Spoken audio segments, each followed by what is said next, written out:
예수님의 사랑으로 여러분을 사랑합니다. 성경에서의 성김이 멕시코의 스토건 선교사입니다.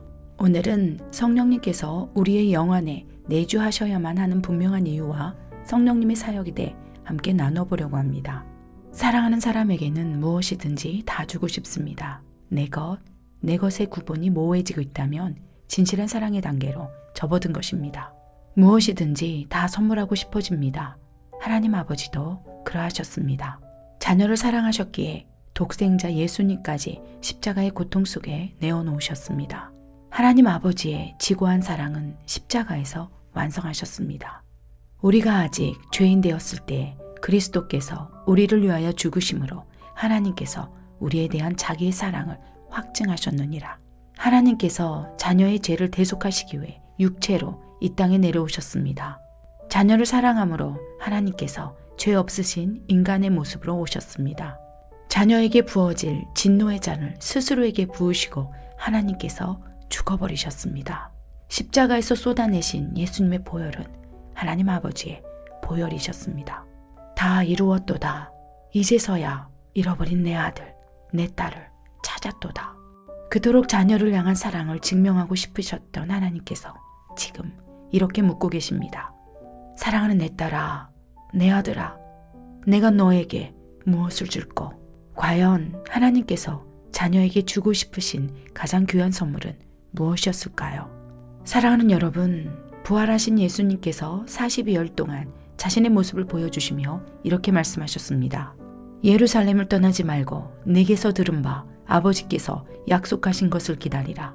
요한은 물로 세례를 베풀었으나 너희는 몇 날이 못되어 성령으로 세례를 받으리라. 예수님께서 제자들에게 이렇게 말씀하고 계신 것입니다. 이제 너희는 하나님께서 약속하신 선물을 받을 것이라. 그 선물은 바로 성령 하나님이니라. 하나님께서는 영원히 끝까지 함께 하겠노라는 약속을 지키기 위해 성령으로 친히 임재하셨습니다. 하나님께서 자녀에게 가장 주고 싶으셨던 선물은 바로 하나님 자신이셨던 것입니다.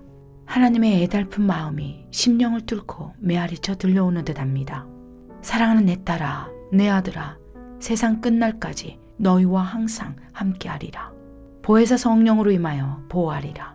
결코 고아처럼 홀로 내버려 두지 않으리라. 죽기까지 사랑하도다. 영원히 끝까지 함께하리라. 사랑하는 여러분, 구약시대에는 하나님과의 관계가 단절되었을 때 동물의 제사를 통해 관계를 회복해야 했습니다. 그러나 죄가 만연해짐으로 동물 제사로도 그 어떤 행위로도 하나님과의 관계가 회복될 수 없었습니다. 하나님께서는 독생자 예수님을 십자가에서 죽게 하심으로 단번에 하나님과의 관계를 화목하게 만드셨습니다. 모든 죄악을 짊어지시고 화목 제물이 되어 죽으심으로 하나님과의 맡긴담이 허물어진 것입니다. 이제 우리가 예수님을 진정으로 믿고 영접할 때 죄가 없다 칭해 주시면서 성령님께서 우리의 영 안에 내주하시게 됩니다. 예수님을 구세주로 믿고 시인할 때 하나님 아버지와의 동행의 삶이 시작되는 것입니다. 지금부터는 성령님께서 우리의 영 안에 내주하셔야만 하는 몇 가지 이유에 대해 나눠보도록 하겠습니다. 첫째, 우리의 영 안에 성령께서 내주하실 때 비로소 구원이 완성되기 때문입니다. 아무리 교회를 수십 년을 다닌다 할지라도 성령께서 내주하시지 않는다면 구원을 받지 못합니다. 구원을 인쳐주시는 성령님께서 내주하셨는지 그렇지 않는지는 너무나 중요한 문제입니다. 성령께서 주인 되셔서 이끄시며 동행하신다면 그 사람이 가는 곳이 바로 천국이라는 것입니다. 성령님의 통치를 받으며 이 땅을 살아갈 때 천국으로 입성할 수 있다는 것입니다.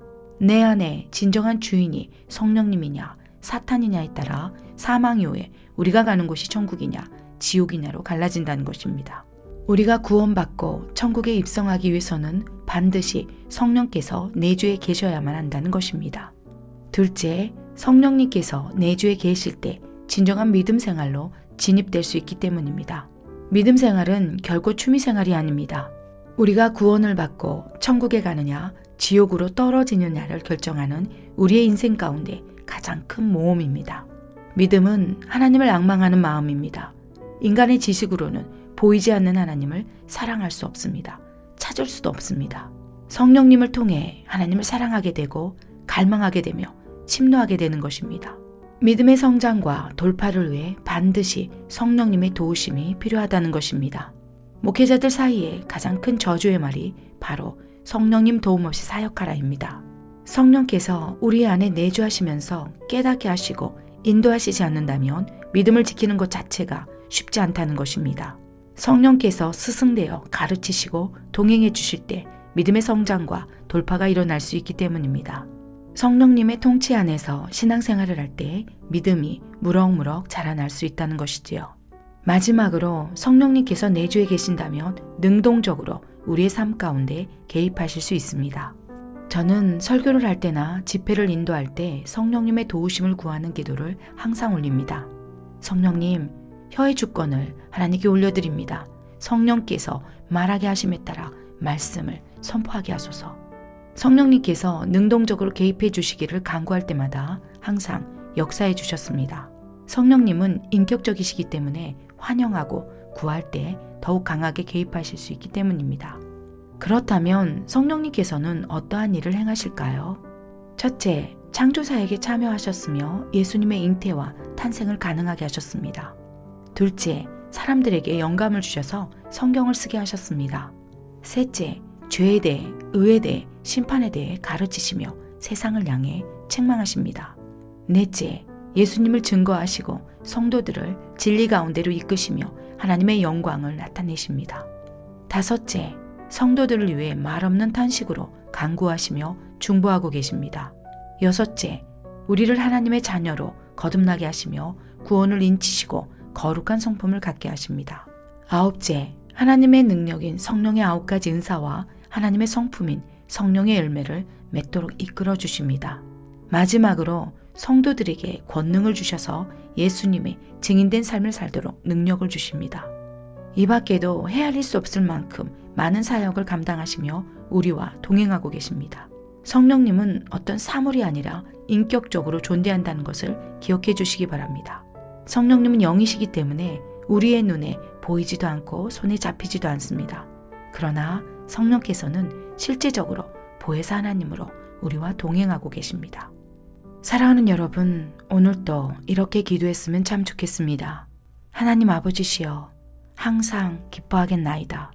쉬지 말고 기도하겠나이다. 범사에 감사하겠나이다. 하나님께 용서를 구하나이다. 자녀에게 주고 싶은 가장 좋은 선물은 하나님 자신일진데 우리가 깨닫지 못했나이다. 하나님보다 더 좋은 선물이 없을진데 더욱 성령님을 구하지 못했나이다. 원컨대 성령님을 우리 안에 더욱 채워주시옵소서. 성령님으로 제 안에 임재하신 하나님 아버지시여, 죽기까지 사랑하나이다. 우리 모두가 성령이 임하심으로 권능을 받고 예수님의 증인된 삶을 살아내므로 하나님 아버지를 기쁘시게 할 수 있기를 간절히 또 간절히 기도드립니다. 오직 성령이 너희에게 임하시면 너희가 권능을 받고 예루살렘과 온 유대와 사마리아와 땅끝까지 이르러 내 증인이 되리라 하시니라. 아멘.